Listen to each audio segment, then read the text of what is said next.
সালামু আলাইকুম।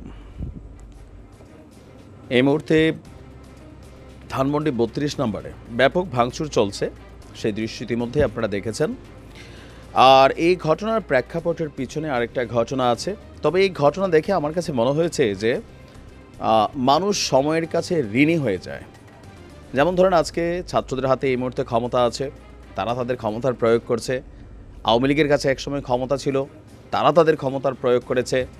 আওয়ামী লীগ যতটুকু অন্যায় করছে সেটা সাজা তারা পাচ্ছে। আবার আজকে যা হচ্ছে, হয়তোবা সময় কখনো সেটা রিটার্ন করে দিবে। কারণ বাংলাদেশের ইতিহাসে এটা খুবই কমন একটা ফ্যাক্ট।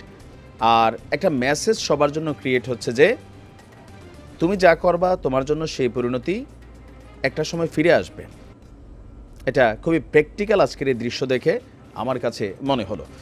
তো যাই হোক, ঘটনার প্রেক্ষাপটের শুরুটা হচ্ছে আজ রাত ৯টায় বাংলাদেশ আওয়ামী লীগের সভানেত্রী শেখ হাসিনা আপনার এই নিষিদ্ধ সংগঠন ছাত্রলীগের একটা ভার্চুয়াল অনুষ্ঠানে যুক্ত হয়ে ছাত্র সমাজের উদ্দেশ্যে একটা ভাষণ দিবেন।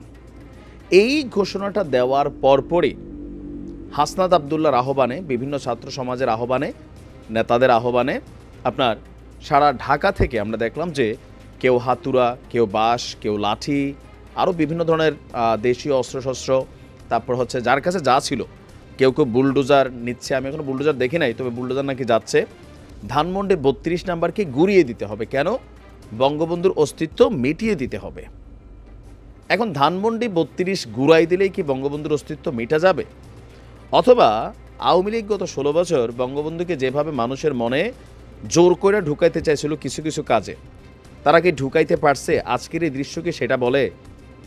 জামাত সম্পর্কে আওয়ামী লীগ যে পরিমাণ শক্ত অবস্থানে ছিল, বিএনপি সম্পর্কে, জিয়াউর রহমান সম্পর্কে, খালেদা জিয়া সম্পর্কে যেরকম প্রচার অপপ্রচার ছিল, তা থেকে মানুষের মনে জিয়া পরিবার বা বিএনপি অথবা জামায়াতের প্রতি মানুষের নেগেটিভিটি আসে না। আজকের দৃশ্য তো তাই সাক্ষী দিচ্ছে। তার মানে ধানমন্ডি ৩২ এটা একটা স্মৃতি। এখন এটাকে বিলীন করে দিলে, ভাঙচুর করলে, অলরেডি আগুন টাগুন দেওয়া হয়েছে, ভাঙচুর চলতেছে। তো সেখান থেকে আসলে কি ধরেন, যারা বঙ্গবন্ধুর কি বলা হয় যে ফ্যান ফলোয়ার আছেন অথবা তাকে যারা শ্রদ্ধা করেন, তাদের অন্তর থেকে আসলে বঙ্গবন্ধুর সরানো সম্ভব না। এটা হচ্ছে প্র্যাকটিক্যাল। যাই হোক, এখন কেন ছাত্ররা আসলে হঠাৎ করে এই সিদ্ধান্ত নিল মাত্র কয়েক ঘন্টার ব্যবধানে? মেইন রিজন হচ্ছে যে রাত ৯টায় ছাত্র সমাজের উদ্দেশ্যে শেখ হাসিনা যে ভাষণ দিচ্ছেন, আমি জানি না, আমি যখন ভিডিওটা রেকর্ড করছি এখনও রাত ৯টা বাজে না। তো এই ভাষণকে কেন্দ্র করেই হুট করে একটা মিটিং থেকে হুট করে একটা ডাক, তারপর আমরা দেখলাম হাজার হাজার ছাত্র জনতা রাজপথে, যার যার হাতে যা যা আছে তাই নিয়ে বঙ্গবন্ধুর সেই ঐতিহাসিক স্মৃতি বিজড়িত বাড়ি, সেটাকে ভাঙচুরের মধ্যে তারা তাদের উল্লাস প্রকাশ করছে। এখন তাদের উল্লাস আসলে কতটা যৌক্তিক, কতটা অযৌক্তিক, সেটা ওই যে বললাম, সময়ের কাছে আমরা তুলে রাখলাম। কারণ একসময় আওয়ামী লীগের বিভিন্ন কর্মকাণ্ড নিয়ে আমরা সমালোচনা করেছি যে এটা কতটুকু সঠিক, এটার জন্য ভাই তোমাকে ভুগতে হবে। তখন আওয়ামী লীগ মনে করতো, ভাই তুমি এগুলা কেন বলো, তুমি তো ভাই ক্ষমতার বিপরীতে কথা বলতেছ। বাট আজকে নিশ্চয়ই আমাদের মতন যারা আওয়ামী লীগকে সচেতন করতাম, ওয়ার্নিং করতাম যে anything excess is very bad, এটা আপনার উপর ফিরে আসবেই, আজকে সেই দিনটা আসতেছে। আবার আজকের ছাত্ররা তারা যেটা করতেছে অন্যায় না সঠিক, সেইটাও কোনো এক সময় তাদের জন্য আসবে। আবার এই জাতি আমরা হয়তো আবার কোনো দিন কোনো আরেকটা দৃশ্যপট দেখতে পাবো। ভালোও হইতে পারে, খারাপও হইতে পারে, সেটা সময় সময়ের ঋণ পরিশোধ করবে।